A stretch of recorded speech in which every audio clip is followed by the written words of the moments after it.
Good morning all of you. Welcome to your SST class, and today I am continuing your chapter 4 of history, that is the making of global world. Now today's topic is rise of mass production and consumption. Students, in this topic we learn that how the US economy tried to be overcome the war crisis over war की because of war जो economic crisis raise हुए थे उसको किस तरह से recover किया जाए, दैट इज़ ठीक है. So in the US recovery was quicker.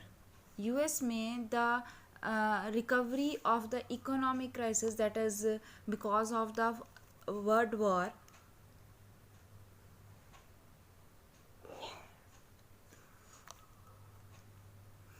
was quicker. We have already seen how the war helped boost the US economy. हमने देखा कि किस तरह से वॉर ने यूएस की इकॉनमी को बूस्ट किया. कैसे? After a short period of economic trouble in the years after the war, the US economy resumed in strong growth in early 1920s. क्या हुआ कि यूएस इकॉनमी को after some time after the war little bit troubles तो face करने पड़े, but they can be recover these troubles very soon. How they can able to recover these crisis soon? Exactly what they thought about the mass production. उन्होंने क्या सोचा था कि अगर हम यूएस की इकॉनमी को इंक्रीज करना चाहते हैं और एक वेल कंडीशन में लेकर आना चाहते हैं तो हमें सबसे पहले एक लार्ज स्केल पर प्रोडक्शन करनी पड़ेगी. Because if the production is here then what happen? Employment is given to the people, and if employment is given to the people, they got the salaries, they got the jobs, and jobs are help to the people or the society to make their conditions better, to make their living condition, to make their economic conditions better. So in this way the US try to be recover the economic crisis. Now I am reading this. The important feature of the US economy of the 1920 was mass production. The move towards mass production had begun in the late 19th century, but in the 1920s it became a characteristic feature of industrial production. ये industrial production एक characteristic feature बन गया था in US. A well-known pioneer of mass production was the car manufacturers Henry Ford. इसमें सबसे important क्या रहा? हेनी फोर्ड की कार मैन्युफैक्चरर. एग्जैक्टली क्या हुआ कि हेनी फोर्ड ने कार को मैन्युफैक्चर करना स्टार्ट किया. He adopted the assembly line of a Chicago slaughter house. उसने कहाँ पर ये सब काम करना स्टार्ट किया? शिकागो में.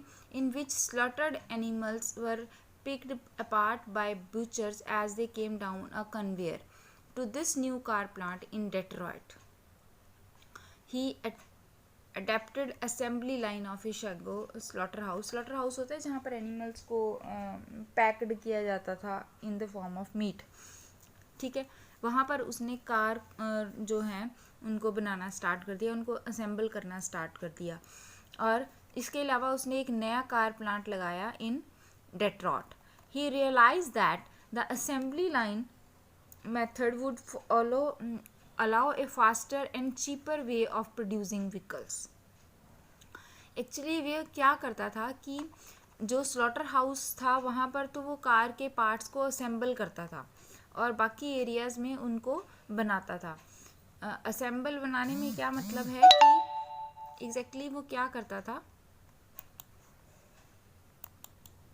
हाँ जी, तो बच्चे वो क्या करता था कि कार को अलग अलग एरियाज़ में बनाकर वन प्लेस पर उसको असेंबल करता था. उसके अकॉर्डिंग जब हम किसी चीज़ के छोटे छोटे पार्ट्स में मैन्युफैक्चर कर रहे हैं और एक जगह लाकर उसको असेंबल कर रहे हैं तो हम प्रोडक्शन जो है वो एक लार्ज स्केल पर इंक्रीज कर रहे हैं. Assembly line force workers to repeat a single task mechanically or continuously such as fitting a particular part of the car. अब देखो एक वर्कर एक ही काम कर रहा है तो नेचुरल है कि उसकी स्पीड जो है वो बढ़ जाएगी.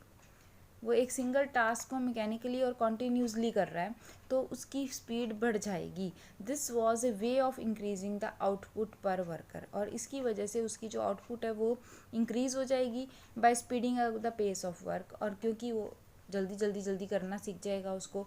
और इससे क्या होगा, standing in front of a conveyor belt no work could afford to delay the motion.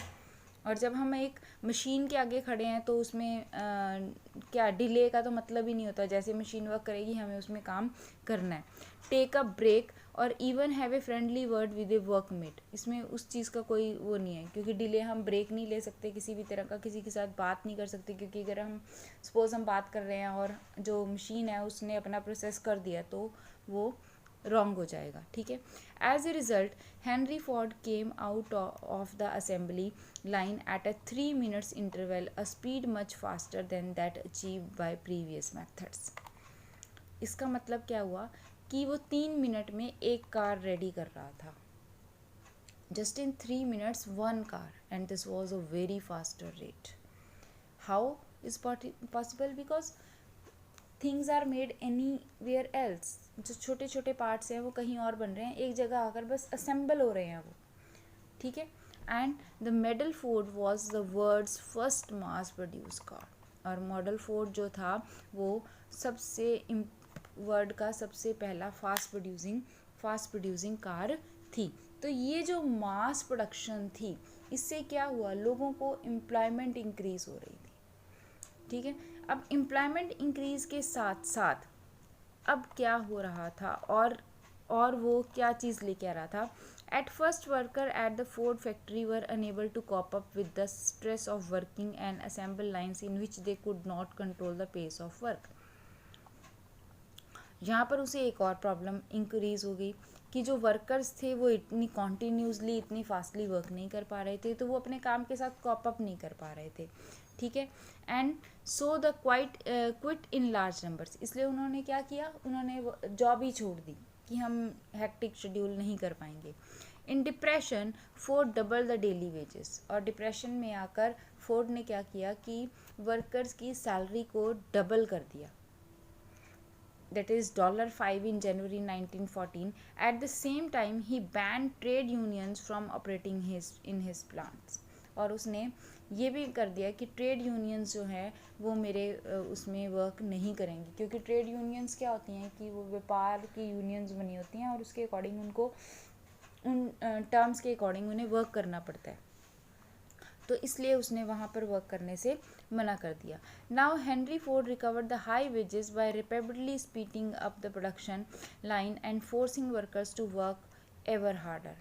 अब वो कॉप अप कर पा रहा था हाई वेजेस को, क्योंकि उसकी कार जो है वो एक लार्ज स्केल पर प्रोड्यूस हो रही थी और उसने उनको वर्कर्स को ये कहा कि आपको हार्ड वर्क करना है. ठीक है. So he could soon describe his decision to double the daily wages as best cost cutting decision he had ever made. अब देखिए यहाँ पर मास प्रोडक्शन तो हो गई, कंज्यूमर कार्स एक लार्ज स्केल पर इंक्रीज हो गई. ठीक है. और उनको नेचुरल परचेज भी किया जाने लगा था. बट देखो यहाँ पे डाटा है हमारे पास 2 million in 1919 to more than 5 million in 1929 car production US की. Similarly, there was a spurt in the purchase of refrigerator, washing machines, radios, gramophones, players, etc. अब देखो जो कंट्री कार्स एक लार्ज स्केल पर खरीद रहा है इन द ईयर 1929, उस टाइम पीरियड की बात हो रही है जब हमारे यहाँ पर शायद कार इंट्रोड्यूस भी नहीं हुई होगी. इंट्रोड्यूस तो थी पर मतलब that is with just Britishers only. I think कि बहुत ही रिच पर्सनस के पास कार होती थी, अदरवाइज़ कार नहीं होती थी. मैक्सिमम साइकिल पर हम लोग वर्क करते थे. ठीक है. तो ये उस टाइम पीरियड की बात कर रहा है कि वहाँ पर लोगों ने कार ख़रीदना एक आम बात हो गई थी. इसके अलावा fridge, washing machine, radios, gramophones, they all are purchasing all these things. अब एक just tell me one thing, हम ये सब चीज़ें कब खरीदते हैं? जब हमारे पास क्या है? मनी है. ठीक है. हमारे पास मनी है तो हम ये सब चीज़ें खरीद रहे हैं. अगर हमारे पास मनी नहीं होगी तो हम ये सब चीज़ें नहीं खरीद पाएंगे. ठीक है. अब यहाँ पर क्या हो रहा है that credit prepaid in weekly और मंथली इंस्टॉलमेंट, और ये सब लोग क्रेडिट पर खरीद रहे हैं, इंस्टॉलमेंट्स में खरीद रहे हैं. The demand of refrigerator, washing machine etcetera was also fuelled by a boom of house construction and home ownership, financed once again of by loans. अब जब हम इतने सारे इक्विपमेंट्स खरीद रहे हैं, वॉशिंग मशीन, रेफ्रिजरेटर्स, तो लोगों ने घर खरीदना भी कंपलसरी समझ लिया और वो होम लोन्स लेने लग गए. ये सब शो कर रहा है कि यूएस में लोगों की फाइनेंशियल कंडीशन जो थी वो बेटर हो चुकी थी. That's why they are arranging all these things ना. ओके, तो this all is mass production and mass consumption.